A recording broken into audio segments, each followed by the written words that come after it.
into a pretty exciting day. We're going to explore a lot of bad weather and really see what it takes to design ships for all conditions. So, the previous engineering that we've done really focused on making ships as quick as possible and really thinking about ways to maximize speed.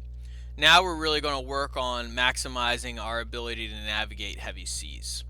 So we're going to pick up on the heavy seas mission from last week, and then we're also going to take a step into this next week's mission, which is the search and rescue in heavy seas in stormy weather.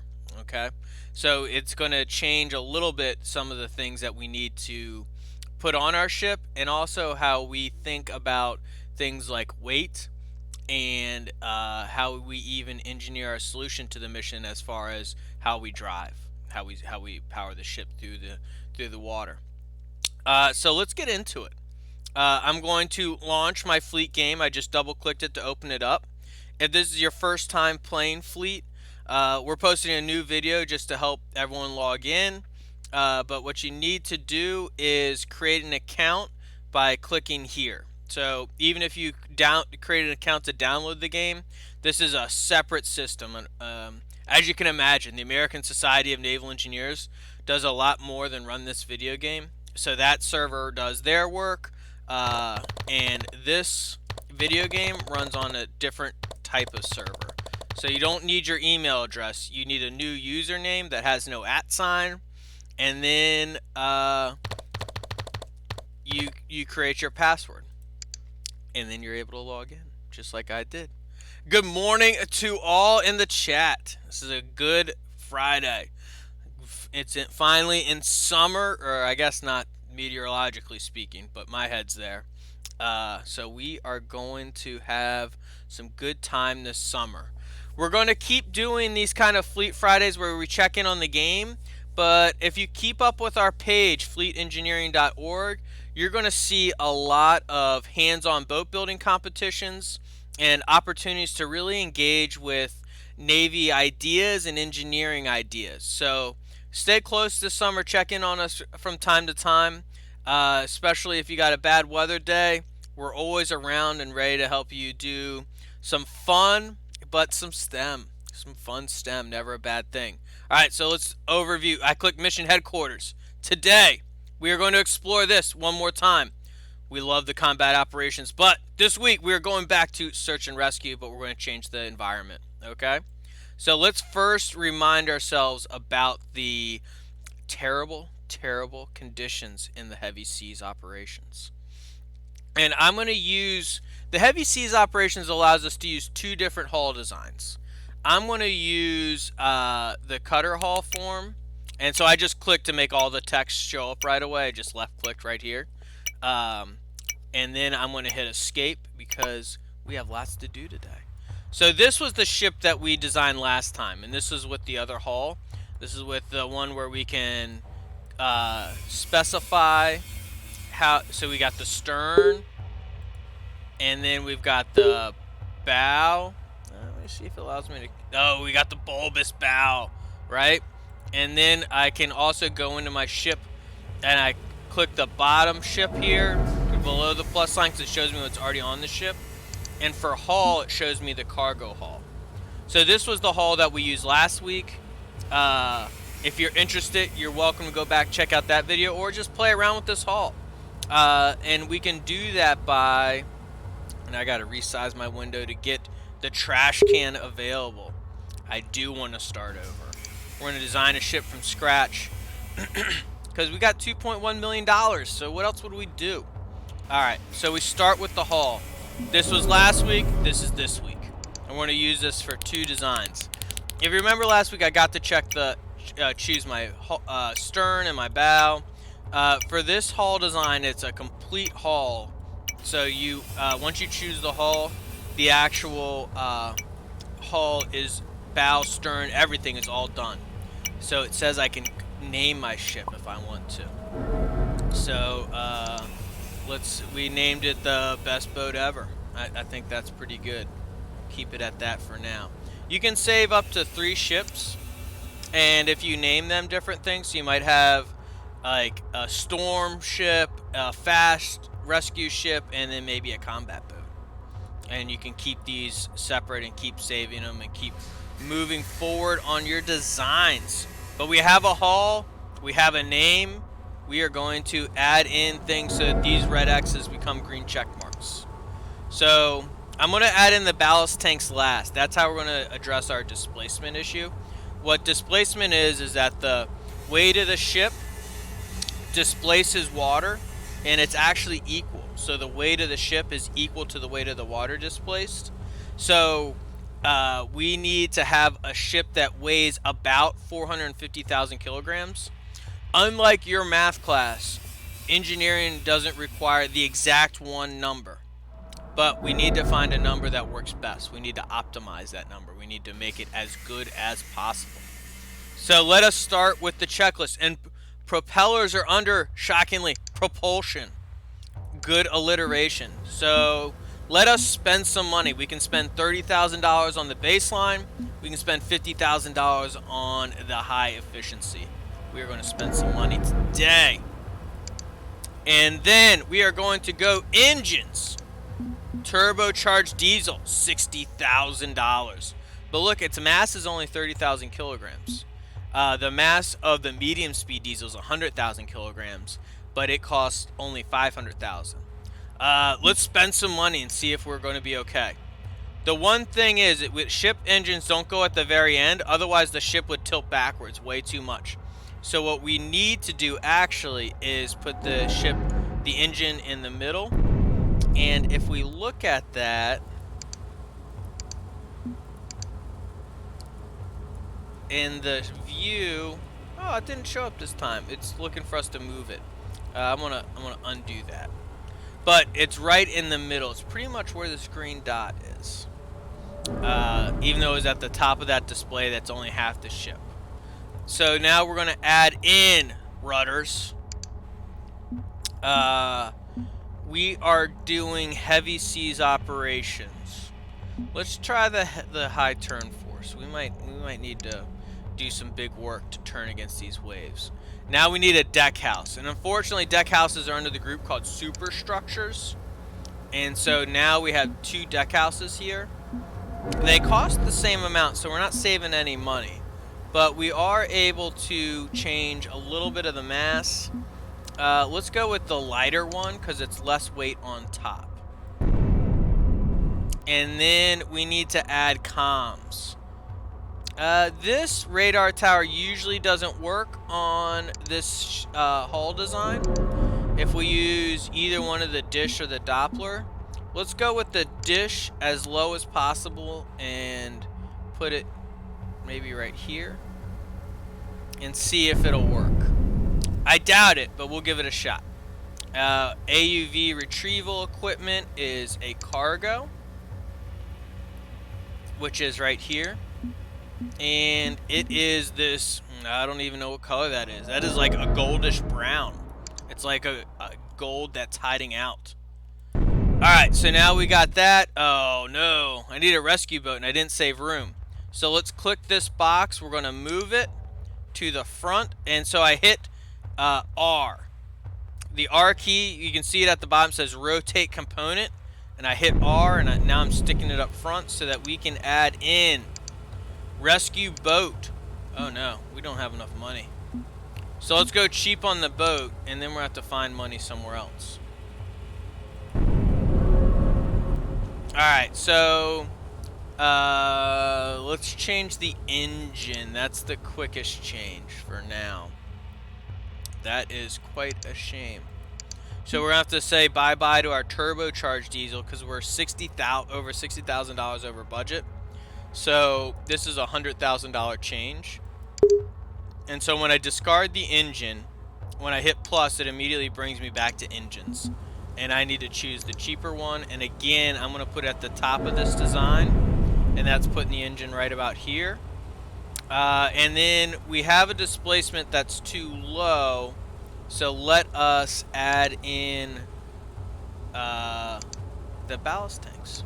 And so this is how we add weight to a ship, because the cheapest thing on the ocean is ocean. So we click inside this box, and then we click inside this gauge panel to fill up that box. So we just choose each of the boxes that we want, and you can see in the actual dry dock that these are truly getting updated. And so our displacement is too much. I filled up too much water. But I do want to... I want to... try to counterbalance this radar tower a little bit. So I want as much weight as possible on the bottom. It's kind of like... my worry right now with this type of radar tower is it's putting too much weight up top. So it's kind of like a hippo body on giraffe legs. Just makes it too wobbly.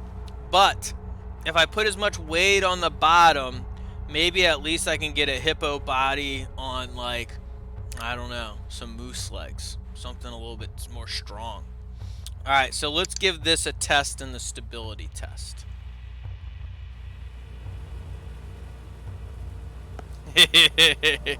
Yeah, there's a lot of possible names, but if you want to, obviously if you put something too out of bounds as your name when you create an account, we'll have to ask you to modify it, but definitely think about what you'd want on the leaderboard, because your name could be on the leaderboard.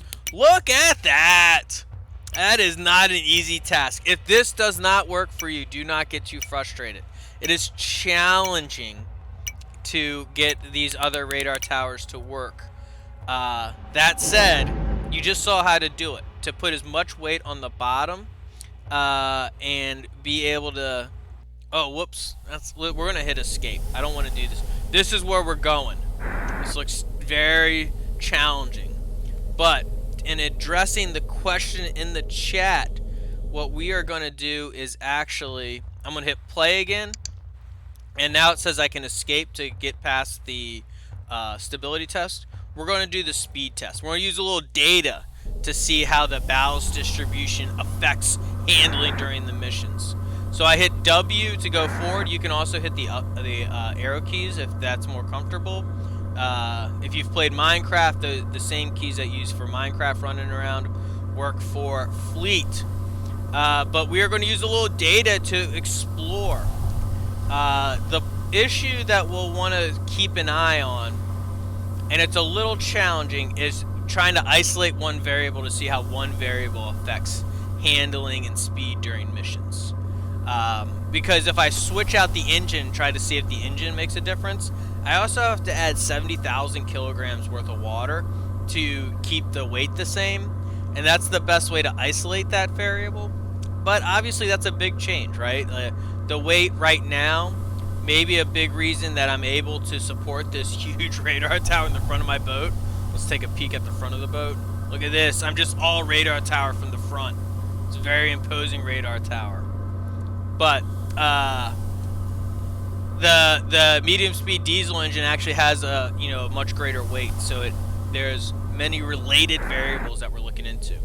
All right, so we got 2 minutes and 14 seconds. Oh, always late on the notepad getting out, but it doesn't mean I can't take them.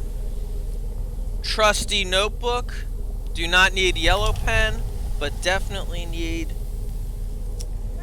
a pen. And we got a good pen. So we are going to take notes, and what I am interested in out of that run is that we used the medium speed diesel, max weight, which was 472,000 kilograms. And then we got a speed test time of 2 minutes 14 in the speed test. And if you've seen Fleet Fridays before or watched some of the recordings on our discussion page, you'll know that I also really recommend keeping an eye on your top speed. Because when you get into the missions, when you're going at it for 10 or 15 minutes, you're at top speed a lot more. Look at this. I like this finish with 2 exclamation marks. It's a nice success. Alright, so now let us maneuver. We're going to go through a course like this now.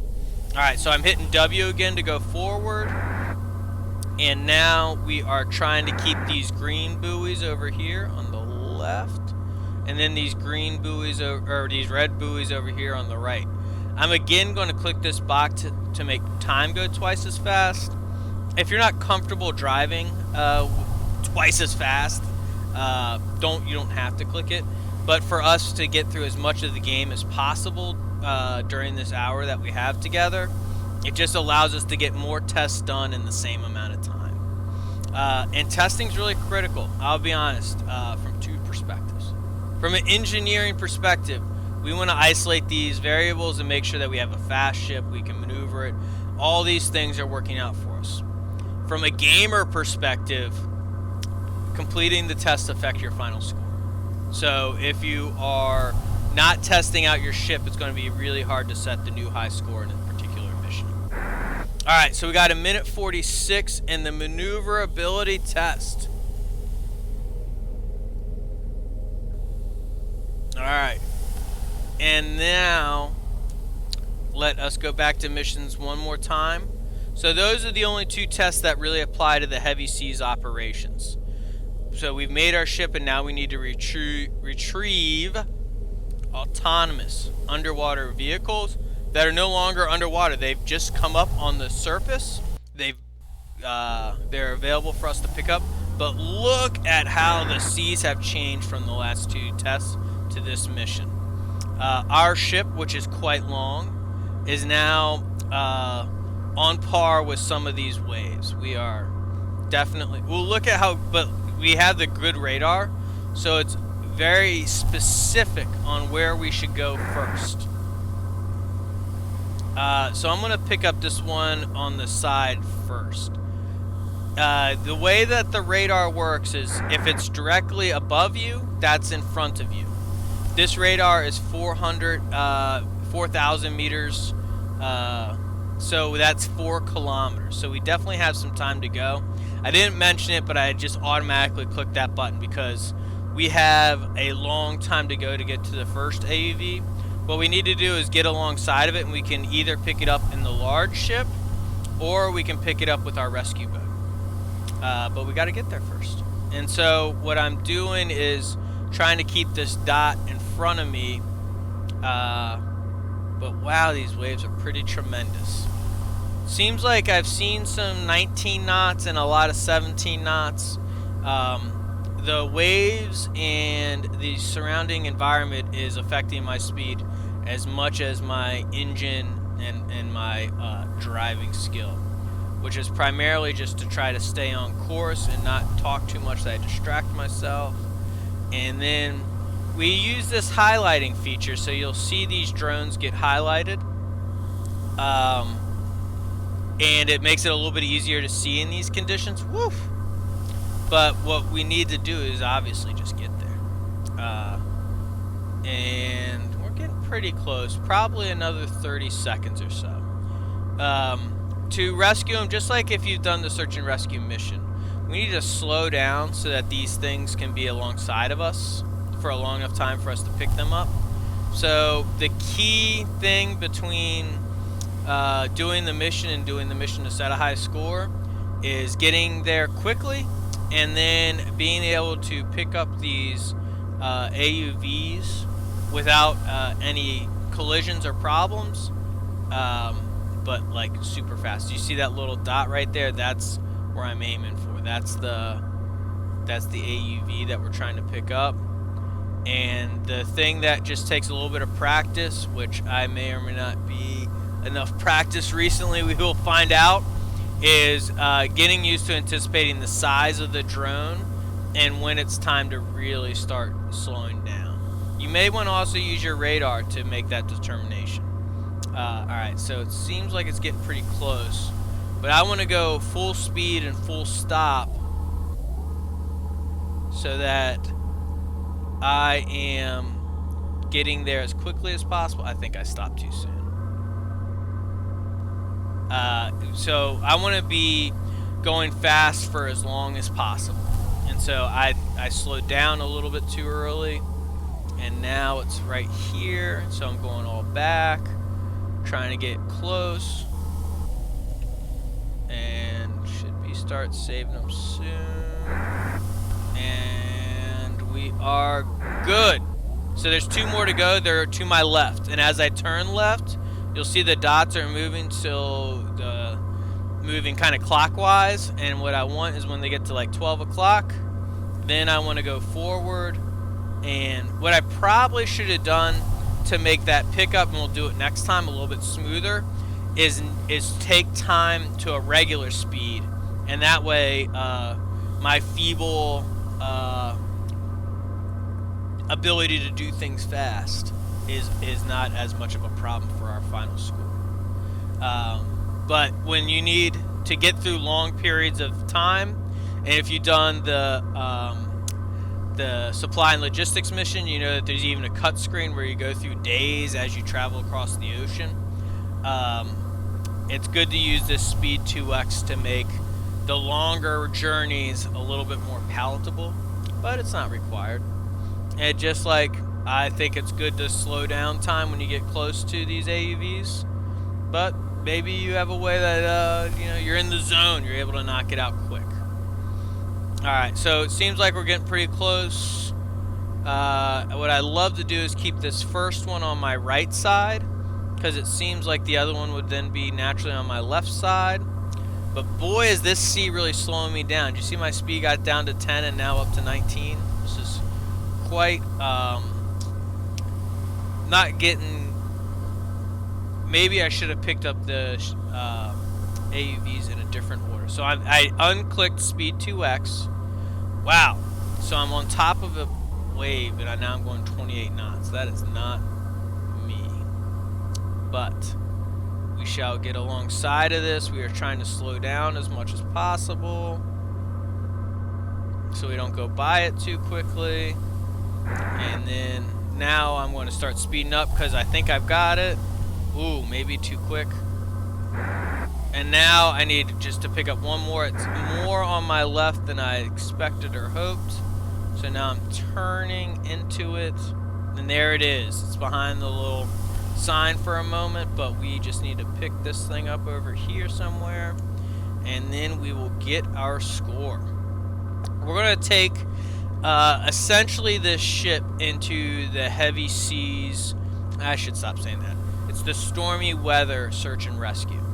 And we're gonna, because if it gets past, if we're able to keep this great radar on here using this heavy design, I would like to see what we're able to do in that search and rescue mission when we need to get out to the shipwreck and save 5 people. That's the mission that we're looking at for this week.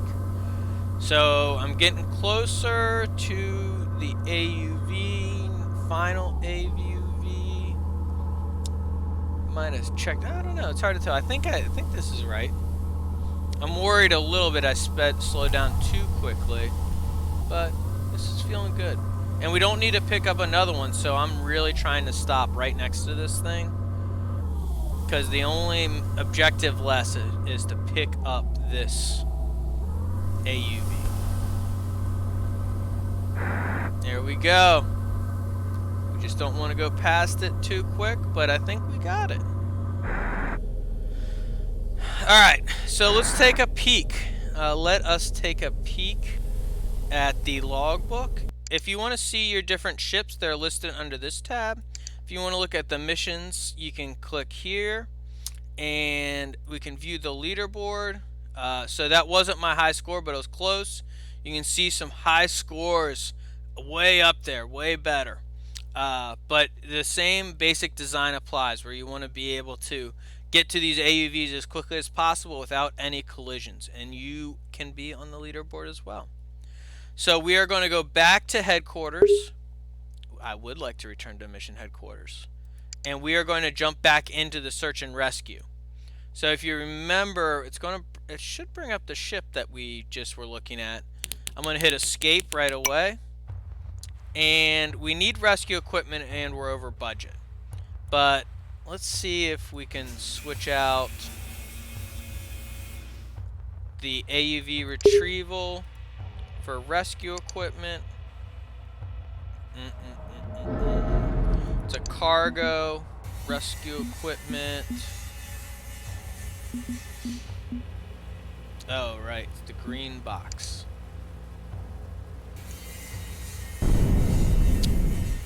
So I've got the cheap engine. I know I spent money on propellers, but I can only save $20,000 there. My radar is just too expensive, but I really like it. Let's go explore without a boat. I don't know if we'll be able to complete the mission this way, but I really want to check this mission out with the radar tower so we can see what comms look like, and then do the same mission without comms but bring in better technology. It may be even a helicopter. This may be a helicopter day for us. Alright, so we knew we would pass the stability test because we passed it before and we even took weight off the top. To do good... Oh, well, I guess it doesn't matter now. Alright, so, oh no, I don't want to... I chose the wrong mission. We're exiting mission again. And that brings us back to the dry dock. I hit play, but I haven't changed anything in the boat, so I hit escape. I click speed test. And now we are good to go. So I'm going to do... now that we just lost the boat, we took the boat off. Just want to see how that affects our speed test and maneuvering test times. Like I've said before, if you're really interested in being the true scientific engineer, the one that really studies the data, one run on these tests is a little variable. You're going to want to do 2 or 3 runs and then average those data. So you add up all the times and divide it by the number of times that you did it, and it tells you about the number in the middle, the middle amount of time it took to actually get the data, and that average, that piece of information that combines all that data together, is gonna have more authority than just a singular test where these waves and these currents are variable each time we run the simulation. So we get different inputs, and that means we get different outputs, and our output is being time. Last time in the speed test we did it in 2 minutes and 14 seconds. We took the boat off. That's a little bit of weight less, and it saved, and maybe we lost 1 second. That's not a big change, but we still have that medium speed diesel engine hanging on down there. So let's check out the maneuvering test now. We did this test in 146, and again I want to make time go twice as fast. I'm looking at some bad handwriting on my notes and correcting that, and we will try to knock out this. So again, like I said, 1:46. Let's just see if it's a little bit... My hypothesis is that it's going to be about the same, maybe a second less, since that is what we saw in the previous test. And I think that the second less is coming because we're a little bit lighter. And so with us having the same engine generating the same force, if we have a little bit less weight, a little bit less mass, then that force turns into more acceleration. So more change in our speed. We get up to full speed quicker, and then we're able to power through the waves more efficiently too. And actually the exact same time, right? So there's not a big measurable difference by removing the boat. Let's take a quick peek back at the dry dock. That boat weighed 6,000 kilograms.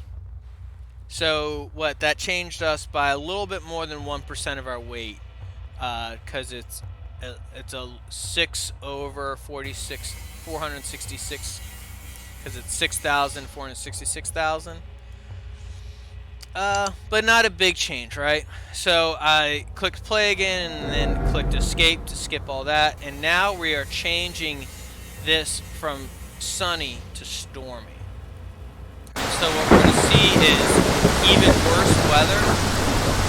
Might need to... It's a little too loud for us. And I'm going to turn the sound off. So that I can hear myself think as we talk through this. So I'm again hitting escape, again changing environment to storm, and again going fast. So I immediately hit W. I hit speed. You can see that it's giving me information 294, and we also have this dot on the radar that directs us exactly to the radar to the boat. So I wanted to share this because this is a great radar package that we have here. So this is going to allow us to get there most quickly. But we also have this information here. So while it's nice to be able to continuously recorrect our ship so that we're getting there in the most direct way possible, it's not required. And we may find that as we ask questions about this mission, about like what's most important for setting the high score, it's probably more important to be able to pull the people out of the water nimbly. And we didn't even put pump equipment on here, although I think we could have afforded it. That was an oversight on my part. But we'll want to be able to salvage the ship as well if we're trying to set a high score. So we are getting down close. Probably another 2 minutes, right? So we'll be there shortly. We still have that. Woof. These waves are really moving this ship around, though, huh? If the force of the wave feels too strong, we could add weight to our ship to make it be able to have more force itself.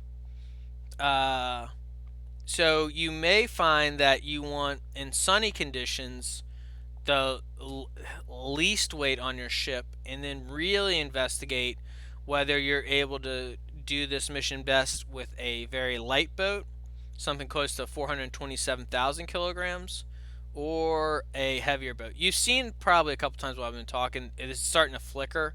We're starting to be able to see the people in the water that we're supposed to rescue. And I haven't looked really at this information at all. I am just keeping an eye on the radar and trying to get down over to these people as quickly as possible. And they are right here and they're spread out. If you've played this mission before, you know you kind of get a swirl around where you get to see where everyone is. Because we're going to try and pick up everyone in this boat, which I don't know if I've done in a long time. It is going to be pretty important for us to make a pretty good plan. We will not set the high score of this mission because we're not going to salvage the boat, and having those additional points is really important. So, like I said, this is actually set up pretty well, right? If we can go right between these two, and then grab these three, or maybe even go between. We'll see. I need to start slowing down right away and stop making time go twice as fast. So I am hitting S, and that's why I'm not hitting escape, because I need to immediately slow down, and I took the speed off. Alright, so maybe now I'm in a good speed.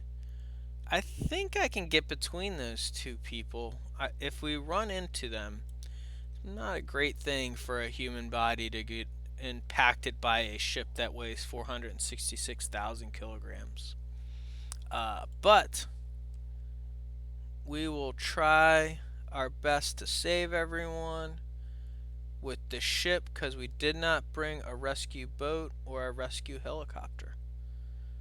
So I'm going to do a little slow and steady wins the race plan. Oh, I turned into the one I could see a little too much. That's the warning of, hey, stop hurting these people. Alright.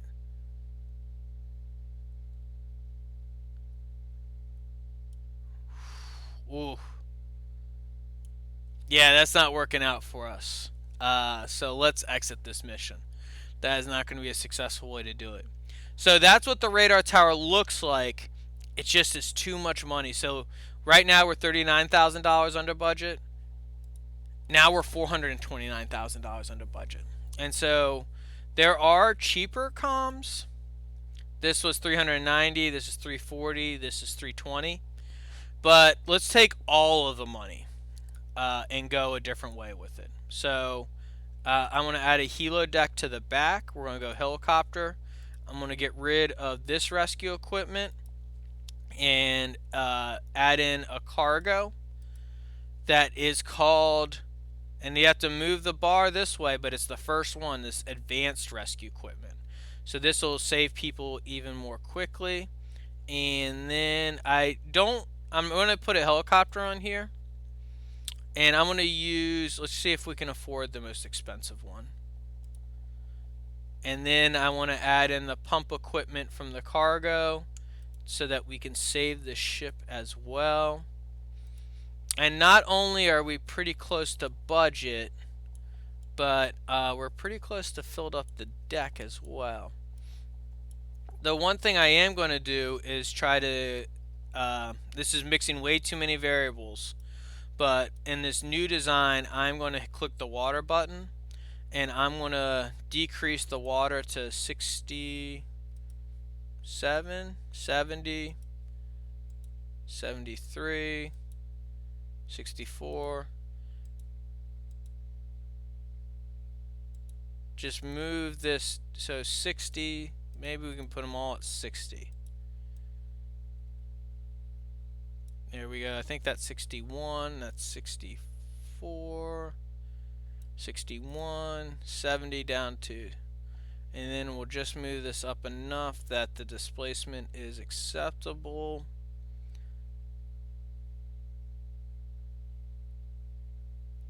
There we go. And now I click done. So it takes a while of practice, but wait till you are finished filling all the tanks to click done. I still have a little bit of money, but the only thing that I really want to do is upgrade this engine, and we just know that's too expensive. So let's take a run through the tests again, and then we will take this ship out and rescue some people with our super great helicopter. You saw that there's another helicopter that cost $50,000 less.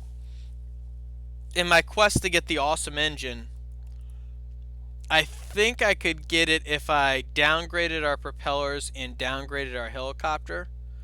But let's take a peek. We're still using medium speed diesel. It's probably where we'll end up today. We'll do one run with the turbo diesel and make all the trade-offs we need to stay within budget. So there's kind of three big limitations that we need to manage as we design these ships. We only have so much deck space. We need to have our weight and a certain tolerance, and then we only have so much money. So we're always trading off on those three variables. So we're always asking, what's the right weight? What's the right displacement for the ship?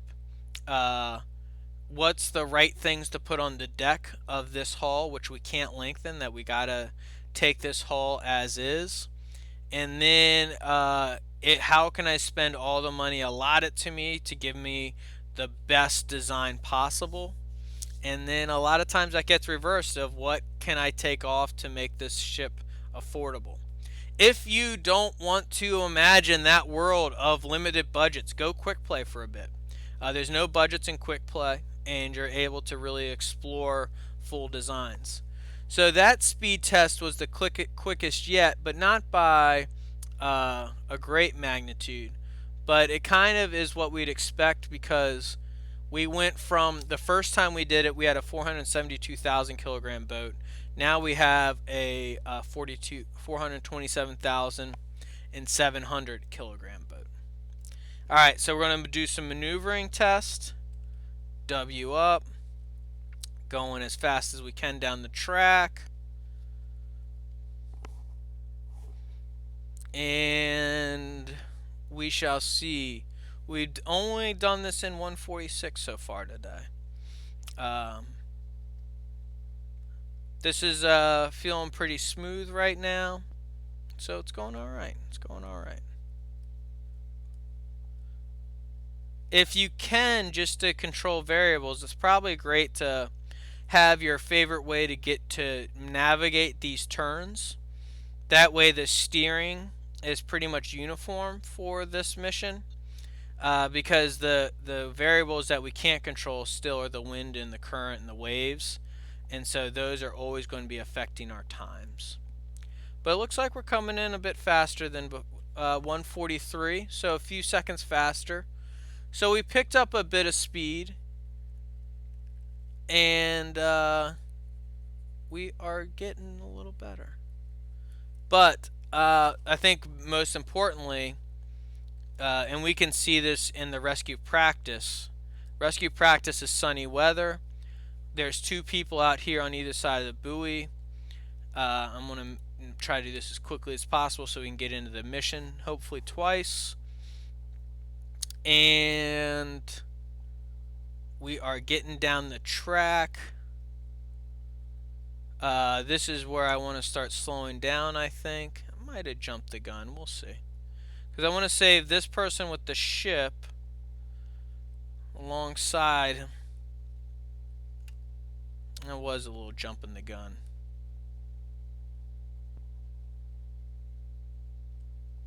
There we go. Look how fast that advanced rescue is. And now we are using the helicopter to go save the other person. And we shall take a peek as we save him.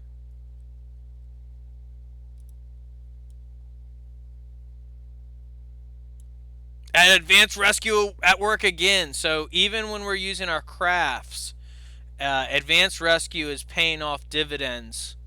And it was more expensive, but it certainly is a way to make sure you don't miss someone, but also literally just increase the speed that you're saving the people. Alright, so let's switch it over to Stormy. And so in the beginning, we got some driving to do. Look at all that rain that just dumped out of there all of a sudden. So we got to go to 248. We're going to use this number line and this direction to find our heading. So 240, this is about 250. So we're going to try to use this information to keep us on track because we don't have a radar anymore. So we are relying on our communications here. We can't find the rescue vessel by ourselves. It's got to take some teamwork. So it's 249, so we're still in the same general direction, but sometimes when you're going straight out, you have to overcompensate a little bit, and it keeps asking you to keep turning in the direction. But right now, we're doing okay. And it feels like the waves are going with us, so we are getting some interesting speeds from time to time. This 18, that's looking good. 19.5, oh, 20, 21. We are in a good, oh, the wave got past us, and now we're back down to 16. So I'm still, full throttle, but you can see as the waves help us, and then the wave goes faster than us, and we come back down as the other side of the wave, we slow down. So when the force of the wave and the force of our engines are working together, look at that, we get up to 30 knots. That's incredible. So we're really using the force of the waves to get there as quickly as possible. Oh, me being distracted. 259, we need to turn more. I was enjoying a little bit too much of watching that speed. But, if we had the radar tower, would have known right away, right? So that's the trade-off. I think we just saw green dots. So we are approaching the scene pretty rapidly. This helicopter holds 4 people. So my mission execution's really changed. I need to save 1 person with the ship, 4 people with the helicopter, and then before I take off, I want to click on the large, salvage the other boat, and then I should be good. It looks like there's 3 over here and 2 over here, so I'm shooting for the middle. I might be able to save. Oh, I'm gonna have to slow down quick again. So maybe I can pick up these 3, come in, and then grab the other 2 with the helicopter. We shall see, but I think coming down this middle way is going to be the best way for us to work. And again, I'm going to have to hit S and slow down a little bit and remove the speed 2 times and get us back to like a reasonable speed. Unlike last time, it will be good for us not to run over any of the mariners. That is just a nice thing to do, right? If you are intending to save someone, to not run them over with your ship first. So looks like I'm not going to get him, otherwise I would crush him. And now I need to go all stop. I'm trying to click the boat. and I'm not going to save that person with the ship, so I'm going to go out with the helicopter with my advanced rescue package and save each of these people as quickly as possible. I need to turn left right away to get to the next person. And we are moving. We are moving. So the engineering of the ship probably could use still a little bit of tweaking. But this combo package of great helicopter, pump equipment, fast rescue is pretty nice. So I think that we got to be around 5 minutes to be on the top of the leaderboard. Oh no, I missed them. Thought I had them. Oh, I'm at full capacity. All right. So we are coming down to land, and I gotta go get the last two people. And now I gotta click the helicopter again to take off. And I'm already, you can see with what I'm doing with the joystick already. I was hitting up and oops, I missed them, and that's the worst. So if you miss if you just don't click the button right, you gotta come back through and get the button to appear again, unfortunately. So there's still someone down here, and we are definitely not setting the high score today. But this is a pretty fun ship to use for this mission, I'm not gonna lie. So maybe if our mission is to have fun, it's a pretty nice package. But we probably gotta get to the shipwreck a little bit quicker, and that means we're gonna have to make some trade-off on some of the great equipment we put on this ship. Alright. So we're coming in at 7 minutes. We salvaged the ship. A score of 2,300. Pretty good. We'll take a peek at the Stormy logbook so we can end on the high note of a mission completed. Search and rescue. Oh, whoops. Close. Change the weather up here to storm. And we aren't in the top 6. We're in the top 10. So there's some ability there, right? There's some ability to really get higher up on that list. I'm going to not go to headquarters. I'm going to go to the dry dock. And so what we're going to do is immediately change the engine and then figure out how to make that work. So when we change the engine, I click the ship button to look at my engine, and I am taking off this medium speed diesel engine. And now I am going to add in a new engine, and it's the turbocharged diesel, and it's 70,000 kilograms less. We're going to have to fix the displacement, and we're $70,000 over budget. So first off, we can't afford the advanced rescue, but we can afford regular rescue. So it still saves the people, but it's not as efficient, so we gotta really be up next to them. We are 30,000 under budget, so we could, the things that are expensive otherwise rather than the engine, these high efficiency propellers, we can make that trade, but we will only save $20,000, and we need to save $30,550. So we are going helicopter shopping. We got to get rid of this one. We're going to add in this one here. So this, I misspoke earlier. It goes faster, but it does not carry more people, unfortunately. This one has room for 2 people. So we are good now. We have 19,000 extra. That's not enough to upgrade the type of rescue equipment we're hauling out, but we can go ahead and we have to go into our ballast tanks, and we're going to put the weight in the bottom again as much as possible. So these tanks are lower than the side tanks. You can see that, right?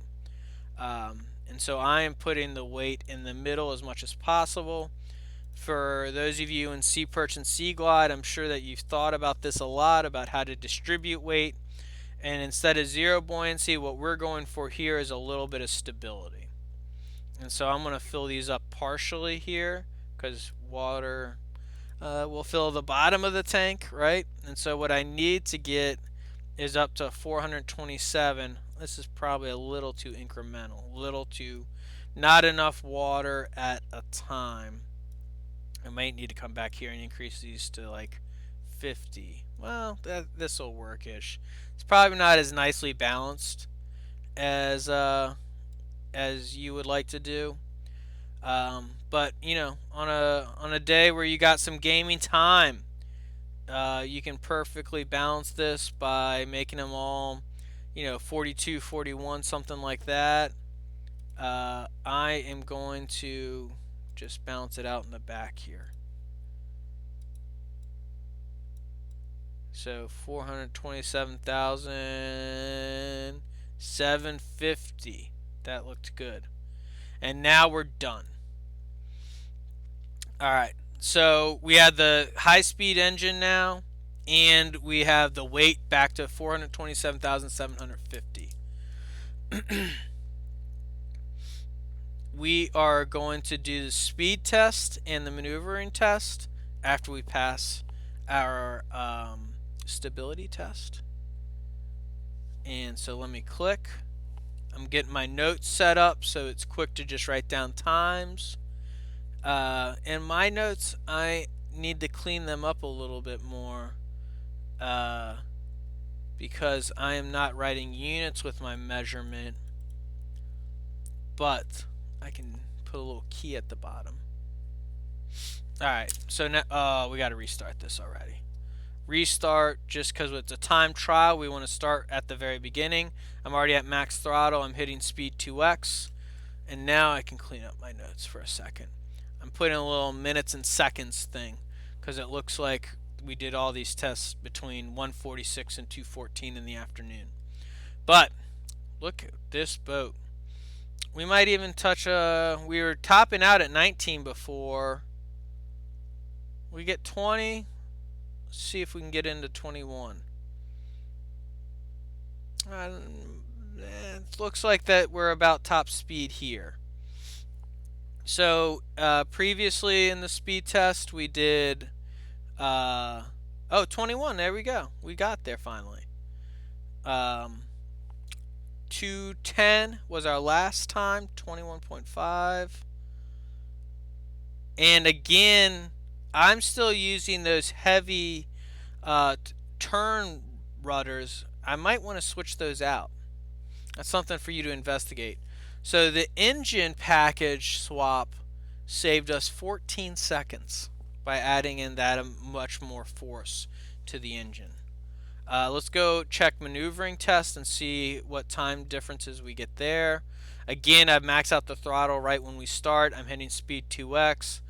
I kind of try to take the corners on the inside, so I'm maximizing my speed and shortening the distance of this trial, and that way we can just do more stuff. But it's also, an efficient way to take this boat through this track. And I guess we're competing against 143, but I really like how this boat's handling. That does not really transfer through the screen or through Twitch and all this stuff, but this boat's feeling pretty smooth. We'll see in stormy weather though. And honestly, the next test I would want to do, the two next tests I'd want to do if we had another half hour. 1:32, that's 11 seconds faster. Switch the rudders, run through all the tests again, and then go with heavy and go maximize the water that we have on this ship and see if that helps us. So 277 right about here. See if that helps us get through the actual test a little bit better. Because there's a real question. As these waves tremendously impact the side of my ship, whether or not heavy or light is the right way to go. And honestly, if you want to investigate that and then send us some data about how you explored that, we could share that in our discussion page. We would obviously, make sure that you're safe and protected. But what we would do is share your good pictures or the data you took in a table, or describe a narrative in a paragraph. But really investigate what whether the light ship or the heavy ship is best when we're dealing in heavy seas. In these stormy seas. Ooh, I should not use the word heavy. That's a whole other mission, as we know. And that mission, the heavy seas operation mission that we're working on right now, will wrap up in about 4 hours. But this is the mission that we're going to try to work on this next week. Starting today, working through next till next Fleet Friday. What we're really going to try to do is, in stormy weather, work on this search and rescue. So we are getting down the track. 286. I still need to turn more right. And all right, now I see them. You see them right up here is where they are. I don't got a bead on where they're spread out yet, but the quicker I do, the more my brain can start Man, they look grouped up though. That is not good for not crushing someone underneath this boat. We shall see. That looks challenging. But we're getting close.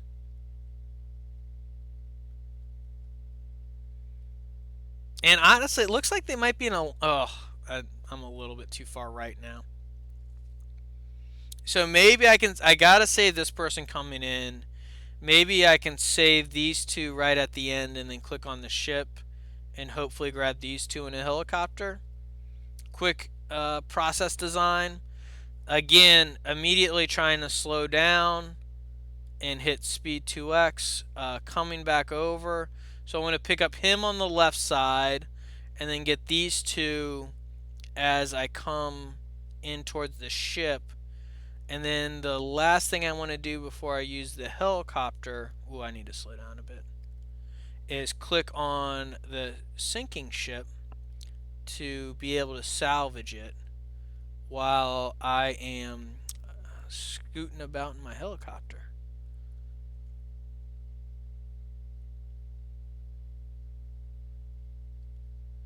Alright, so I'm salvaging it, but I want to not run into it. But I do want to save these two people. I think I can save them with my ship.